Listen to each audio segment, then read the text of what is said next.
بالله من الشيطان الرجيم.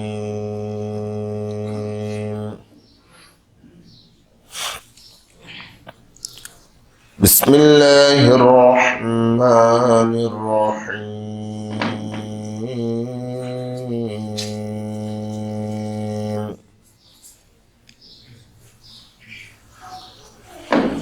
وقارون وفرعون وهامان ولقد جاءهم موسى بالبينات فاستكبروا في الأرض وما كانوا سابقين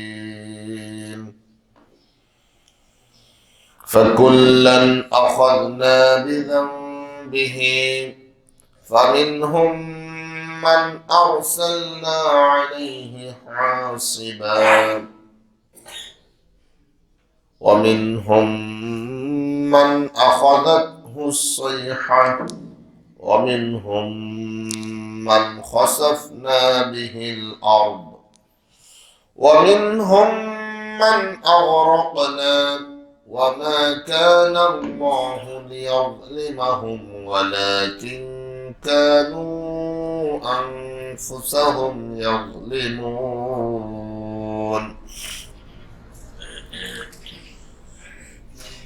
صدق الله العظيم. শুকর আদায় করছি আল্লাহ সুবহানাহু ওয়া তাআলা, যিনি আমাদেরকে হায়াতে তাইয়্যিবা দিয়েছেন, সুস্থতা দিয়েছেন, মসজিদে আসার জন্য অনুকূল পরিবেশ দিয়েছেন। তার এই মুহূর্তের সবচেয়ে বড় হুকুম সালাতুল ফজর জামাতের সাথে আদায় করে তার কালামে হাকিমের দার্সে বসার জন্য আমাদের অনেক ভাইকে আল্লাহ তাআলা মনোনীত করেছেন। অনেক ভাই থেকে আমরা তার শুকর আদায় করছি এবং করছি আলহামদুলিল্লাহ। আজকে আমরা সূরা আনকাবুত এর 39 নং আয়াত থেকে তেলাওয়াত শুরু করেছি, যতটুকুন পৌঁছতে পারি ইনশাআল্লাহ। আজকে খুব গুরুত্বপূর্ণ আলোচনা। যুগে যুগে আল্লাহ তাআলা কি কারণে কাকে কিভাবে শাস্তি দিয়ে দুনিয়া থেকে বিদায় দিয়েছেন, কোন অপরাধের কারণে তাকে লাঞ্ছিত করেছেন, আল্লাহ তাআলা এই আয়াতে কারিমাগুলোতে আলোচনাগুলো করেছেন। দুনিয়াবাসী মনে করে, বিশেষ করে কাফের মুশরিক দুনিয়া পূজারী যারা, তারা মনে করে যে এটাই তাদের শেষ ঠিকানা, এটাই তাদের আসল ঠিকানা। যেমন আল্লাহ তাআলা আনকাবুতের আলোচনা করেছেন। সূরার নাম কি? মানে কি? মাকড়সা। মাকড়সা যখন ঘর বানায় তো মাকড়সা মনে করে যে এটাই তার স্থায়ী বসবাসের জায়গা, কিন্তু একটুখানি বাতাস আসলে একেবারে পৃথিবীতে সবচেয়ে দুর্বল ঘর কার ঘর? মাকড়সার ঘর। কিন্তু মাকড়সা মনে করে, তো মুশরিকরা মনে করে যে তাদের দেব দেবী, তাদের কাল্পনিক জিনিসগুলো তাদেরকে রক্ষা করবে। পীর পূজারীরা মনে করে তাদের পীর তাদেরকে রক্ষা করবে, কিন্তু তাদের এই সব কিছু অসারতায় পরিণত হবে। কেউ তাকে রক্ষা করতে পারবে না আল্লাহর গজব থেকে, আল্লাহর আযাব থেকে। আর আল্লাহর আযাব যখন এসে যাবে, তার কোনো কিছু কোনো কাজে আসবে না। আল্লাহ তাআলা এমন এক ব্যক্তির আলোচনা এখন শুরু করতেছেন যে ফেরাউনের যুগে সবচেয়ে বড় ধনী ছিল, তৎকালীন বিশ্বে সবচেয়ে বড় ধনী ছিল কারুন। কি না? কোরআন শরীফেও আসছে যে তার ধনভাণ্ডারের চাবি বহন করা। ইতিহাসে এসেছে তার ধনভাণ্ডারের চাবি বহন করার জন্য 70টা উট লাগতো।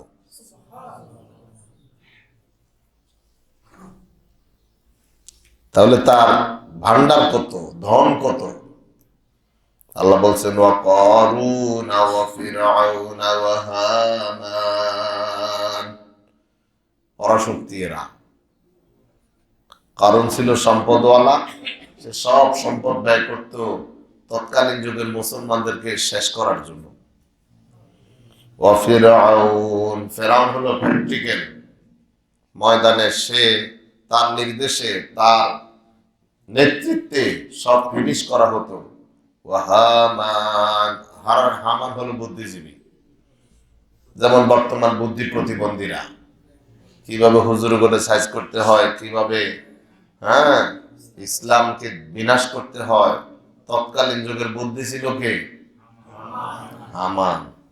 আল্লাহ তিনজনের কথা একসাথে এনে বললেন, ওয়ালাকাদ জাআহুম মূসা বিল বাইয়িনাত, তাদের কাছে এসেছিলেন মূসা আলাইহিস সালাম সুস্পষ্ট দলিল প্রমাণ নিয়ে। নবী হয়ে এসেছেন, দাওয়াত দিয়েছেন এক আল্লাহ মানো, এক আল্লাহর বিধান মানো। ফাস্তাকবারু ফিল আরদি, এরা খুব অহংকার করতেছিল জমিনের মধ্যে, পৃথিবীতে। কি দাম্ভিকতা, কি ক্ষমতা তাদের, তাদের সামনে দাঁড়ায় কে, তাদের বুদ্ধির কাছে কুলায় কে, কি অহংকার। আল্লাহ বললেন ওয়ামা কানু সাবিকিন, কিন্তু আফসোসের বিষয় এরা আমার শাস্তিকে এড়িয়ে যেতে পারে নাই। কিসের দাম্ভিকতা, কিসের বুদ্ধি! আল্লাহ ড্রেনের রাস্তা বানিয়ে দিতে পারে। কথা বলেন নিয়ে আল্লাহ এখন নাই? আল্লাহ নজির দেখান, আমরা দেখি না আর কি, আমাদের অন্তর্দৃষ্টি নাই, আমরা শুনি না, আমাদের মনের কান নাই, আমরা বুঝি না, আমাদের বিবেক তালাবদ্ধ হয়ে গিয়েছে। ইতিহাস থেকে শিক্ষা নেই না। যেই দেশে এইরকম শাস্তি আল্লাহ দিলেন, ওই দেশের ফেরাউন এখনো আছে। কথা বলে না? জীবিতটাও আছে, মৃতটাও আছে। কথা বলে না? মৃতটা চেয়ে জীবিতটা আরো ডেয়ারি। কথা বলে না? মৃতটার চেয়ে জীবিত ফেরাউন আরো জঘন্য। মৃত আবু জেহেলের চেয়ে জীবিত আবু জেহেলরা আরো জঘন্য। মৃত নমরুদের চেয়ে জীবিত নমরুদের আরো জঘন্য। ইতিহাস জানা রাখা দরকার। ওয়ামাকারু ওয়ামাকারাল্লাহ ওয়াল্লাহু খায়রুল মাকিরিন। আমার দিনকে মিটিয়ে দেওয়ার জন্য, দিনের ধারক বাহকদেরকে শেষ করার জন্য, পিষ্ট করে দেওয়ার জন্য, আল্লাহর জমিনকে আল্লাহর দিন শূন্য করার জন্য যত ষড়যন্ত্রই করুক না কেন তারা, আমি আল্লাহ তাদের বিরুদ্ধে কৌশল অবলম্বন করি। আর আমি আল্লাহ হলাম সর্বোত্তম কৌশলী। মাকড়সা জালের মতো সব কৌশল, সব ষড়যন্ত্র ছিন্ন ভিন্ন হয়ে যাবে। আমি আল্লাহর দিন ছিল, আছে, থাকবে। ইন্না নাহনু নাযালনা যিকরা ওয়া ইন্না লাহু লাহাফিজুন। এই জিকির আমি নাজিল করেছি, এই জিকির আমি নাজিল করেছি, এই জিকির হেফাজতের দায়িত্ব আমি আল্লাহ নিয়েছি। আল্লাহু আকবার আছে, আল্লাহু আকবার ছিল, আল্লাহু আকবার থাকবে। এই তাকবীর শুনলে যাদের গায়ে জ্বালা পোড়া শুরু হয়ে যায়, নমরুদের গায়ে জ্বালা পোড়া শুরু হয়েছিল, বিদায় নিয়ে চলে গেছে। আবু জেহেলের গায়ে জ্বালা পোড়া শুরু হয়ে গিয়েছিল, বিদায় নিয়ে চলে গেছে। আল্লাহু আকবার বললে ওয়ালারা জীবিত ছিল, আল্লাহর জমিনকে আল্লাহ বড়ত্বের ধ্বনি দিয়ে মাড়িয়েছে।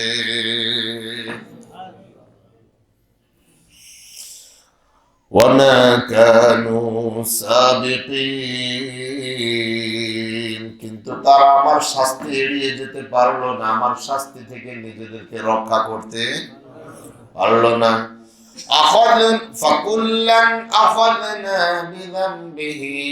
প্রত্যেককে আমি তাদের অপরাধের জন্য শাস্তি দিয়েছি, পাকড়াও করেছি। আমার ধরা থেকে কেউ বাঁচতে পারে নাই। কেমনে কেমনে দিয়েছেন কন? ফামিনহুম মান আরসালনা আলাইহি হাসিবা। এদের কারো কাউকে আমি এদের উপরে পাথর নিক্ষেপ করে হঠাৎ শিলাবৃষ্টি দিয়ে এদেরকে আমি ধ্বংস করে দিয়েছি। টেরও পায় নাই, বলতেও পারবে না, হঠাৎ পাথর বৃষ্টি শুরু হয়ে গেছে। পারে না আল্লাহ? কথা বলে। আব্রাহা বাদশাহ চেয়েছিল সব গুড়িয়ে দিতে, কিন্তু এভাবে যে কি বোমা হামলা শুরু হবে এটা সে কল্পনাও করতে। আল্লাহ বহুজাতিক বাহিনী এসে গেছে, এমন ভাবে বহুজাতিক বাহিনী বোমা হামলা করছে, ফাজআলাহুম কাআসফিন মাকুল, একবারে ভক্ষিত তৃণলতার মতো করে দিলেন তাদেরকে। আল্লাহ এখনো আছে না নাই? এখনো আছে। وَمِنْهُمْ مَنْ أَخَذَتْهُ الصَّيْحَةُ, কাউকে ধ্বংস করেছিলাম একটি মহা গর্জন দ্বারা। কারো উপরে আঘাত এনেছে শিলাবৃষ্টি, কারো উপরে আঘাত এনেছে এক মহা গর্জন, এক চিৎকারে গোটা গোষ্ঠী শেষ। আসলে নাই? আল্লাহ আল্লাহ। وَمِنْهُمْ مَنْ خَسَفْنَا بِهِ الْأَرْضَ, আবার কাউকে আমি জমিনের ভিতরে গেঁথে দিয়েছি, দাবিয়ে দিয়েছি। কারণ আল্লাহু আকবার বলেন। আমি জমিনের মধ্যে তাদেরকে প্রথিত করে দিয়েছি, গাড়িয়ে দিয়েছি তাদেরকে। তেরো পায় নাই কোথায় তার সম্পদ, কোথায় তার বুদ্ধি। তার বুদ্ধি দিয়ে কারণকে মাটিতে পতিত করা থেকে রক্ষা করতে, হামানের বুদ্ধি দিয়ে ফেরাউনকে ডুবানো থেকে রক্ষা করতে পারে নাই। আল্লাহ বললেন ওয়ামিনহুম মান আগরাকনা, কাউকে আমি পানির ভিতরে নিমজ্জিত করেছি। কাউকে মারছে শিলাবৃষ্টি দিয়া, কাউকে গর্জন দিয়া, কাউকে মাটিতে পতিত করে, কাউকে সাগরের মধ্যে ডুবাইয়া। ওয়ামা কানাল্লাহু লিয়াযলিমাহুম, বুঝিও না উল্টা আমি এদের উপরে জুলুম করি নাই। আমি এদের উপরে জুলুম করি নাই। কারণ কি মাটির ভিতরে পতিত করে আমি কারণের উপরে জুলুম করি নাই। ফেরাউনকে ডুবাই আমি তাদের উপরে জুলুম করি নাই। পাথর নিক্ষেপ করে হত্যা করে জুলুম করি নাই। আমি তাদেরকে একটা বিকট শব্দ দিয়ে হত্যা করে জুলুম করি নাই। তাহলে কি হয়েছে জিনিসটা? ওয়ালাকিন কানু আনফুসাহুম ইয়াযলিমুন, বরং তারা অন্যায় করে, পাপ করে, আমার দ্বীনের বিরুদ্ধে ষড়যন্ত্র করে, আমার নবীকে হত্যা করার ষড়যন্ত্র করে।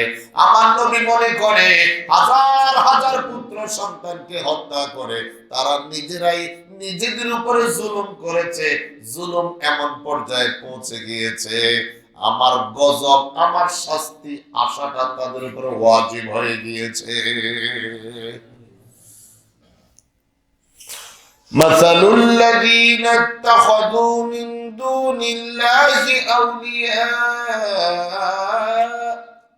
আমি আল্লাহকে বাদ দিয়ে যারা অন্য কাউকে অভিভাবক রূপে গ্রহণ করে, উপাস্য রূপে গ্রহণ করে, আমি আল্লাহর বিধান বাদ দিয়ে যারা মানবের তৈরি করাই বিধান মানে, আমি আল্লাহকে বাদ দিয়ে যারা মূর্তির পূজা করে, কবরের পূজা করে, সূর্যের পূজা করে, গাছের পূজা করে, মাছের পূজা করে, তাদের দৃষ্টান্ত আল্লাহ বলছেন, তাদের দৃষ্টান্ত হলো কামাসালিল আনকাবুত।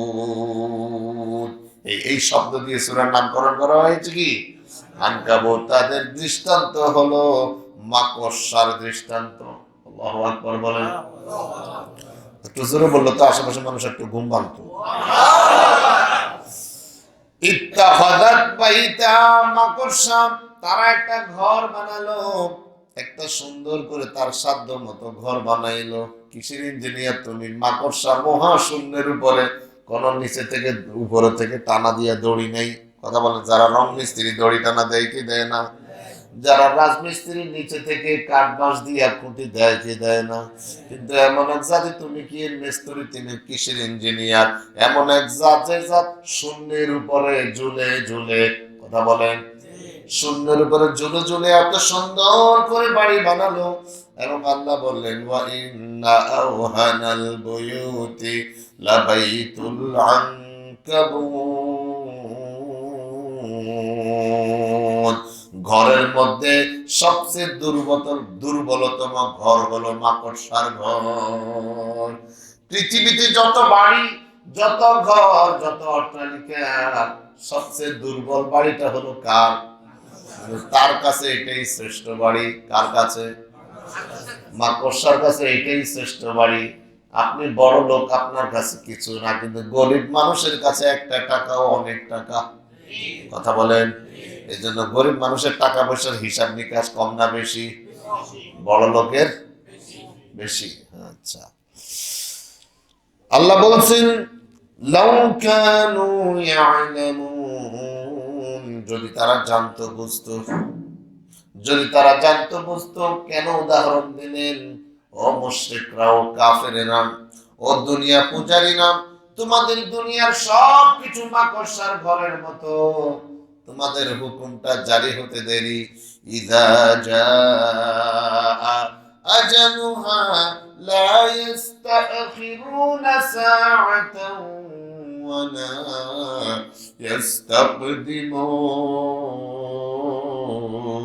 ইস্তাকদিমুন।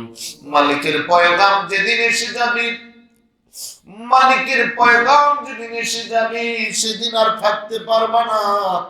একটা মুহূর্ত আগেও হবে না, একটা মুহূর্ত পরেও হবে না। তুমি বিলাসিতার অনেক অনেক অনেক রঙিন ঘুড়ি উড়াচ্ছ, এই করবা সেই করবা, কত আশা কত ভরসা, সব কিছু তোমার আমার হায়াতের রশিদার হাতে। সুতুই টান দিলে মালিক থার পারবি না থাকিতে, বাড়িওয়ালা নাই রে, বাড়ি নাই রে দুনিয়াতে। হায়াতের সুতা কার কাছে? মালিক যখন অর্ডার হয়ে যাবে, তোমার বাদশাহী পড়ে থাকবে, তোমার বিলাসিতা পড়ে থাকবি, ঘর বাড়ি পড়ে থাকবি, তোমার জামাগুলো হ্যাঙ্গারে শোভা পাবে, আলনায় শোভা পাবে, তোমার গায়ে কাফনের কাপড় জড়াবে। কথা বলেন।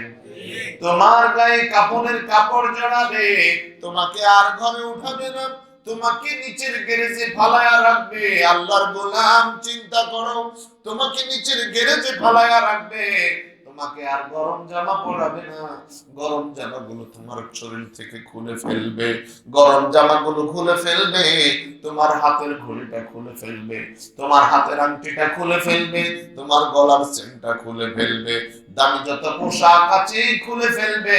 ওই 900,000 খানিক টাকার এক খণ্ড সাদা কাপড় তোমাকে পরাইয়া ফালাইয়া রাখবে। এরপরে আপনজনেরা তোমার লাশ কান্দে নিবে, কান্দে নিয়ে চিরবিদায় জানাইয়া তোমার লাশটা কবরে রাখা এই দোয়াটা পড়ে নেবে, মিনহা খলাকনাকুম ওয়া ফিহা নুঈদুকুম ওয়া মিনহা নুখরিজুকুম তারাতান উখরা। গোলাম রে, মাটি দিয়ে বানাইছিলাম, আবার মাটির ভিতরে নিয়ে এসেছি, আবার একদিন তোমাকে এই মাটি থেকে হাসরের ময়দানে উঠাবো। এখন তোমার দুনিয়ার কোনো সম্পদ কাজে লাগবে না, দুনিয়ার কোনো বন্ধু বান্ধব কাজে আসবে না, দুনিয়ার কোনো আত্মীয় স্বজনরা কাজে আসবে না। এখন তোমার কাজে আসবে তোমার আমল। কি কাজে আসবে? যদি তুমি মুমিন হও, যদি তুমি ইমানদার হও, নবীজি মুহাম্মদুর রাসূলুল্লাহ সাল্লাল্লাহু আলাইহি ওয়াসাল্লাম ফাতেমা বিনতি মুহাম্মদ সাল্লাল্লাহু আলাইহি ওয়াসাল্লাম কে ডাকলেন, ডেকে বললেন, ইয়া ফাতেমা ইনকিজি নাফসাকি মিনান নার। ও ফাতেমা, কবরে যদি প্রশ্ন করে, যদি বলো আমি আখিরি নবীর মেয়ে, এই হিসাবে তোমাকে কবর ছেড়ে দেবে না, আল্লাহর ফেরেশতারা ছেড়ে দেবে না। তোমার আমল লাগবে, ঈমান লাগবে। ঈমান আমল যদি থাকে কবর ভালো ব্যবহার করবে, ঈমান আমল যদি না থাকে কবর কাউকে চিনে না, কবর নবীর মেয়ে চিনে না, কবর হাসান হুসাইনের মা চিনে না, কবর আলীর স্ত্রী চিনে না, কবর খাতুনে জান্নাত চিনে না। কবর চিনে ঈমান, কবর চিনে আমল। ঈমান আমল থাকবে, জান্নাতের পোশাক পরিয়ে দেয়া হবে, জান্নাতের বিছানা বিছিয়ে দেয়া হবে। আল্লাহু আকবার। জান্নাতের পোশাক পরিয়ে দেয়া হবে, জান্নাতের বিছানা বিছিয়ে দেয়া হবে, আর বলা হবে ঘুমাও। কিয়ামত পর্যন্ত এই ঘুম থেকে কেউ তোমারে জাগাবে না। কিন্তু যদি উল্টা হয় রে গোলাম, যদি উল্টা হয়, আমল যদি না থাকে, ঈমান যদি না থাকে, প্রশ্নের জবাব যদি তুমি না দিতে পারো, কিসের তোমার অট্টালিকা, কিসের তোমার সিংহাসন, কিসের তোমার বাহাদুরি, কিসের তোমার জমিদারি, সব পড়ে থাকবে, জবাব দিতে পারবা না। ফেরেশতাদের শুরু হয়ে যাবে অ্যাকশন, কবরের সংকীর্ণতা শুরু হয়ে যাবে। ডান পাশের মাটিগুলো বাম পাশে চাপা দেবে, বাম পাশের মাটিগুলো ডান পাশে চাপা দিবে। শরীরের হাড় গোস্ত একাকার হয়ে বট্টার মতো হয়ে যাবে। জাহান্নামের পোশাক পরিয়ে দেয়া হবে, জাহান্নামের বিছানা বিছিয়ে দেয়া হবে। কবরটা জাহান্নামের আগুনের একটা গর্তে পরিণত হবে। তোমার চিৎকার কেউ শুনবে না। ছেলের নাম ধরে ডাকবা, মেয়ের নাম ধরে ডাকবা, স্ত্রীর নাম ধরে ডাকবা, বন্ধু বান্ধবের নাম ধরে ধরে ডাকবা, কেউ তোমার ডাকে সাড়া দেবে না। এটা কবর। তোমার কবরের পাশ দিয়া তোমার ছেলে মেয়ে হেঁটে যায়, তোমার স্ত্রী হেঁটে যায়, তোমার বন্ধু বান্ধব হেঁটে যায়, তোমার টাকার কিনা গাড়িটা তোমার পাশ দিয়া চালাইয়া চলে যায়। একটু বেশি দূরেও নয়, মাত্র কত, কয় ফিট নিচে, কয় ফিট, 3.5 ফিট নিচে। তুমি কেমন আছো কেউ জিজ্ঞেস করে না, জানতেও পারে না। তোমার পাশ দিয়ে তোমার রেখে যাওয়া সব ব্যবহার হয়। তোমার কবরে তোমার কিছুই নাই। গোলাম চিন্তা করো, আল্লাহ বলছেন যাদেরকে আল্লাহ পাকড়াও করেন শাস্তি দিন, তাদের উপরে আল্লাহ জুলুম করেন না, বরং তাদের অন্যায় অপরাধগুলো তাদের এই শাস্তির জন্য দায়ী থাকে। গোলাম রে, ভালো কাজ করো, দুনিয়ায় কষ্ট করো, ঠান্ডা পানি দিয়ে ওযু বানাও, আল্লাহরে সিজদায় দাও, সিজদায় পড়ে আল্লাহর কাছে একটু কান্না করো, আল্লাহর হুকুমগুলো পালন করো, হালালকে হালাল জানো, হারামকে হারাম হিসেবে বর্জন করো। কৃপণ হইও না রে গোলাম, কৃপণ হইও না। তোমার ছেলে মেয়ে তোমার জন্য কয় টাকা দান করবে, তুমি কয় টাকা তোমার বাপের জন্য খরচ করতেছো? কথা বলেন। তোমার যাই আছে, তোমার যতটুকু সম্পদ আছে, তুমি যদি মাসে 50,000 টাকা কামাও, ধরে নিলাম তোমার 50,000 টাকা থেকে তুমি 10,000 টাকা সেভ করো, কিন্তু তোমার বাপের জন্য 10,000 টাকা থেকে কতটুকু খরচ করেছো? বছরে একবারও তো হয় না। কথা কোন? কত মানুষের জীবনও হয় না, খরচে করে না। তুমি তোমার বাপের জন্য কয় টাকা খরচ করেছো? তোমার ছেলে মেয়ে তোমার জন্য কেমনে করবে? তোমার জীবদ্দশায় কৃপণ হইও না, কৃপণ হইও না। গত 2 দিন আগে হাদিস পড়েছি, রাসূলুল্লাহ সাল্লাল্লাহু আলাইহি ওয়াসাল্লাম বলেছেন, কৃপণ বুজুর্গের চেয়ে, কৃপণ বুজুর্গের চেয়ে দানশীল বান্দা গুনাহগার হলেও আল্লাহর কাছে অধিক প্রিয়। কৃপণ ব্যক্তিটা কি? অনেক বুজুর্গ, নামাজ রোজা তাহাজ্জুদ, কিন্তু আলহামদুলিল্লাহ কথা বলেন না, নাই। কথা বলেন নাই। হ্যাঁ, আরেকজন আছে এমনে দে, হাদিস একবার হাদিসের ভাষাটা এইভাবে, এমনে দে এমনে দে, রসুল এমনি হা কাদা হা কাদা হা কাদা হা কাদা, চারদিক দেখাইছেন রসুল হাত দিয়া। তো হাদিসের অনুবাদ হচ্ছে রসুল এমনি দিচ্ছেন, সামনে দিচ্ছেন, ডানে দিচ্ছেন, বামে দিচ্ছেন, পেছনে দিয়েছেন। এরকম যারা দেয় তাদের আমল যদি কম হয়, তাদের গুনাহ খাতা থাকলেও এমনি এমনি এমনি এমনি দেওয়ার কারণে আল্লাহ তাদের গুনাহগুলো কেমনে নিভাবেন দেখেন। আল্লাহ রাসূল সাল্লাল্লাহু আলাইহি ওয়াসাল্লাম বলেছেন, আস-সাদাকা তুতফিউল বালা কামা ইউতফিউল মাউন নারা। পানি যেমন আগুন জ্বলতেছে ধাউ ধাউ করে, হঠাৎ যদি এক বালতি পানি ঢেলে দেন, আগুনটা যেমন নিষ্প্রভ হয়ে যায়, নিভে যায়। তোমার দুনিয়াতে গজব আসছে, দুনিয়াতে আযাব আসছে, দুনিয়াতে শাস্তি আসছে, ছেলের উপরে শাস্তি, মেয়ের উপরে শাস্তি আছে না নাই? ছেলে অসুস্থ, মেয়ে অসুস্থ, স্ত্রী অসুস্থ, বা যে কোনো বিপদ আসছে, যে কোনো পারিপার্শ্বিকতা আসছে, কবরের বিপদ আসছে, তোমার জন্য যদি দুনিয়াতে যা খরচ করে গেছো, আগুন যেমন পানি যেমন আগুনকে নিভিয়ে দিয়েছে, তোমার ওই দানগুলো আল্লাহর আযাব গজবকে মুহূর্তে বিনাশ করে দেবে। আল্লাহর বান্দা, আল্লাহর বান্দা, এইখান থেকে দৃষ্টান্ত আমাদের জন্য। আল্লাহ রাব্বুল আলামিন বলছেন, ইন্না ইন্নাল্লাহা ইয়া'লামু মা ইয়াদউনা মিন দুনিহি মিন শাই। আল্লাহর পরিবর্তে যারে ডাকো, খাজারে ডাকো, পীরিরে ডাকো, নেতারে ডাকো, যারে ডাকো, মূর্তিরে ডাকো, আল্লাহ রাব্বুল আলামিন জানেন কি জানেন না? শোনেন কি শোনেন না? দেখেন কি দেখেন না? আহারে তোরে কে বানাইলেন? আর তুমি কার খাইয়া, কার নিঃশ্বাস নিয়া, কার অঙ্গ প্রত্যঙ্গ ব্যবহার করে কারে ডাকছো? তোমার রব তো তোমার ডাকে সাড়া দেওয়ার জন্য। লা তাখুযুহু সিনাতুন ওয়ালা নাওম।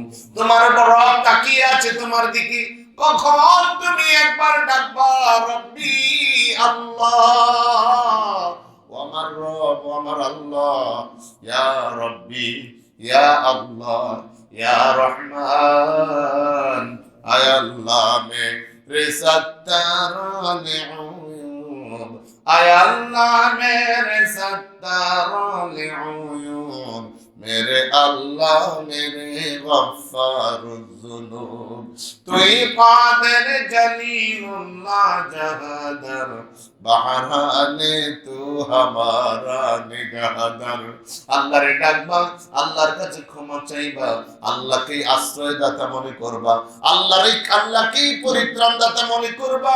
কখন তুমি আল্লাহকে ডাকবা, কখন উঠবা, কখন জাগবা, কখন আল্লাহ বলে ডাক দিবা। তোমার ডাকে সাড়া দেওয়ার জন্য আল্লাহ ঘুমান না, তন্দ্রাও যান না। কিন্তু তো তুমি আল্লাহরে ডাকো না, তুমি ডাকো মূর্তিরে, তুমি ডাকো পীরেরে, তুমি ডাকো নেতারে। ফজরের সময় মসজিদে ঠিক মতো আসতে পারো না। ও যদি রাজনৈতিক মিটিং তুরাগ নদীর পাড়ে রাত 3টায় হয়, তোমার মতো নেতা চাদর মোড়া দিয়ে ওখানে হাজির। কথা বলেন। তোমার রবের ডাকে তো উঠতে পারলা না, নেতার ডাকে ঠিকই দৌড় মেরেছ, পীরের ডাকে ঠিকই দৌড় মারেছ, আল্লাহর ডাকে জাগতে পারলা না, আল্লাহর ডাকে উঠতে পারলা না। তোমার মতো নাফরমান, তোমার আল্লাহ তোমার দিকে তাকায়া রয়েছে, তোমার আল্লাহ শুনতেছেন তুমি কি বলতেছো, কি করতেছো। আল্লাহ রাব্বুল আলামিন বলছেন ওয়াহুয়াল আজিজুল হাকীম, তিনি মহাপরাক্রমশালী, প্রজ্ঞাময়।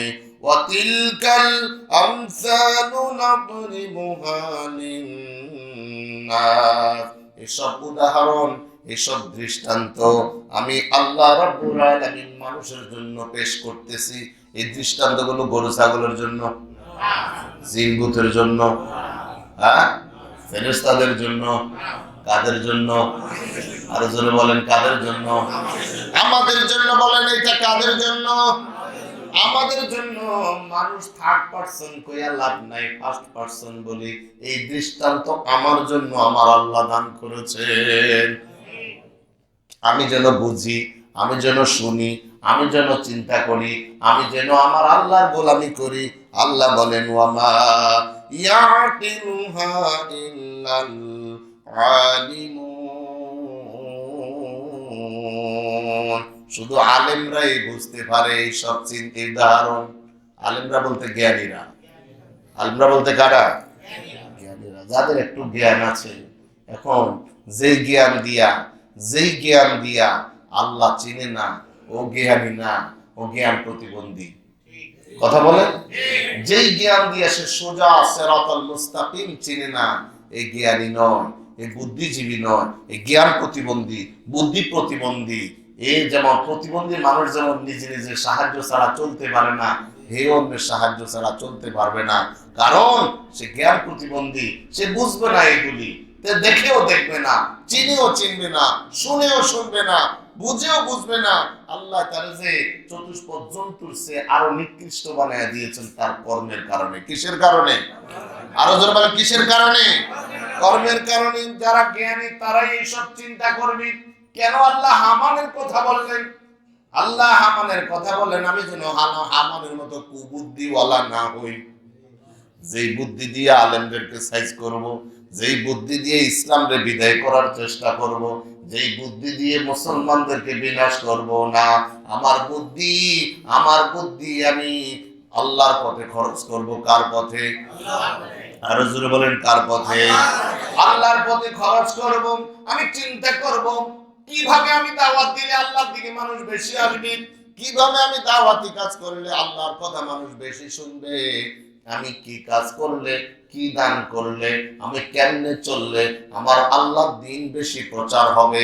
আমার দ্বারা যদি আমার আল্লাহর দ্বীন প্রচার হয়, আর আমি যদি ফাউন্ডেশন হিসাবে আল্লাহর জমিনের নিচে চলে যাই, আমার দ্বীনের আল্লাহর দ্বীনের ফাউন্ডেশন হয়ে আমি যদি নিচে চলে যাই, আমার রক্তের উপরে, আমার জীবনের উপরে যদি প্রতিষ্ঠিত হয়, উড়ে যায় লা ইলাহা ইল্লাল্লাহু মুহাম্মাদুর রাসূলুল্লাহ, আমার চেয়ে ধন্য কেউ নাই। ও আল্লাহর বান্দারা, তোমরা মনে করিও না সুমাইয়া সে ঠকে গেছে। সুমাইয়ার ফাউন্ডেশনের উপরে সারা পৃথিবীতে ইসলামের পতাকা উঠতেছে, মানুষ কালিমা পড়তেছে, মুয়াজ্জিনের মাইকের আওয়াজ দিক বিদিক ছুটতেছে, বিকশিত হচ্ছে, চতুর্দিকে এই আওয়াজ মুখরিত হচ্ছে, আশহাদু আল্লা ইলাহা ইল্লাল্লাহ ওয়া আশহাদু আন্না মুহাম্মাদার রাসূলুল্লাহ। সুমাইয়া কত বড় সফল কাম হয়েছে তুমি বুঝতে পারতেছো না। ইয়াসির কত সফল হয়েছে বুঝতে পারতেছো না। খাব্বাব কত সফল হয়েছে তুমি বুঝতে পারতেছো না। হানজালা কত সফল হয়েছে তুমি বুঝতে পারতেছো না। হযরতে হামজা কত সফল হয়েছে তুমি বুঝতে পারতেছো না।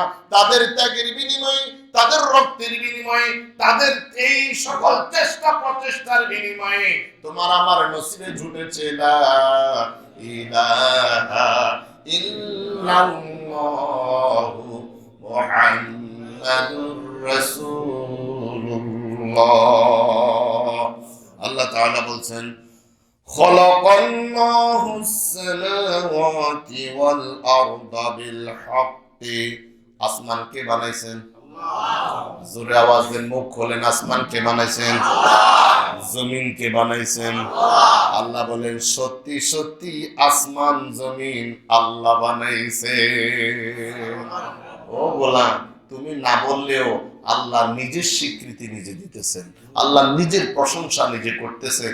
আল্লাহর কোরআন আল্লাহর প্রশংসায় ভরা, আল্লাহর কোরআন আল্লাহর দ্বীনের স্বীকৃতিতে ভরা, আল্লাহর কোরআন আল্লাহর দ্বীন আল্লাহর বান্দাদের প্রশংসায় ভরা। সুবহানাল্লাহ। সত্যি সত্যি আসমান জমিন আল্লাহ বানালেন। ইন্না ফি যালিকা লাআয়াতান লিল মুমিনিন। যারা মুমিন, যারা আল্লাহকে বিশ্বাস করে, তারা শিক্ষা গ্রহণ করে, যিনি আসমান বানালেন তিনি আমার রব, যিনি জমিন বানালেন তিনি আমার রব, আমার রব তিনি আমার সব, তিনি তার কাছে আমার ফিরে যাওয়া, তার কাছে আমার সৌভাগ্য। তিনি ইচ্ছে করলে আমারে দুর্ভাগাও বানাতে পারেন, তবে তার গোলামি করলে তিনি তার গোলামকে দুর্ভাগা করবেন না, দুর্ভাগা করবেন তার নাফরমানকে। আল্লাহ তুমি আমারে নাফরমান বানাইও না, আল্লাহ আমারে তুমি তোমার গোলাম বানাও। বুজুর্গি কি नहीं हमको जरूरत, গোলাম আপনা বানা हमको খোদায়াত। আজকে তো বুজুর্গ সাজি, আমরা বুজুর্গ সাজি না, সাজিও না, বুজুর্গ হও। কেমনে হবা বুজুর্গ? হারাম ছাড়ো, হালাল গ্রহণ করো, আল্লাহ সন্তুষ্ট মতো চলো, আল্লাহর অসন্তুষ্টির পথ পরিত্যাগ করো, আল্লাহ তোমার বুজুর্গ বানায় দেবে। আল্লাহ আমাদেরকে বোঝার তৌফিক দান করুন, আল্লাহ আমাদেরকে ভালো করে হৃদয়ঙ্গম করার তৌফিক দান করুন। আল্লাহ তাআলা এই দৃষ্টান্ত থেকে শিক্ষা গ্রহণ করে আমরা যেন নমরুদমুখী, হামানমুখী, ফেরাউনমুখী না হই বা কারণমুখী না হই, বরং আমরা নবীগণের ওয়ারিস হতে পারি। আল্লাহ আমাদেরকে তৌফিক দান করুন, আমিন। আমাদের আজকে 20 পারা শেষ হয়েছে। আগামী ক্লাস থেকে আমাদের 21 পারা শুরু হবে ইনশাআল্লাহ। আল্লাহ তাআলা আমাদেরকে আল্লাহর কোরআনের অনুযায়ী জীবন গঠন করে কিয়ামতের দিন হামালাতুল কোরআন, কোরআনের ধারক বাহক হয়ে আল্লাহর আপনজনদের মধ্যে শামিল হওয়ার তৌফিক দান করুন, আমিন। আসসালামু আলাইকুম ওয়া রাহমাতুল্লাহি ওয়া বারাকাতুহু।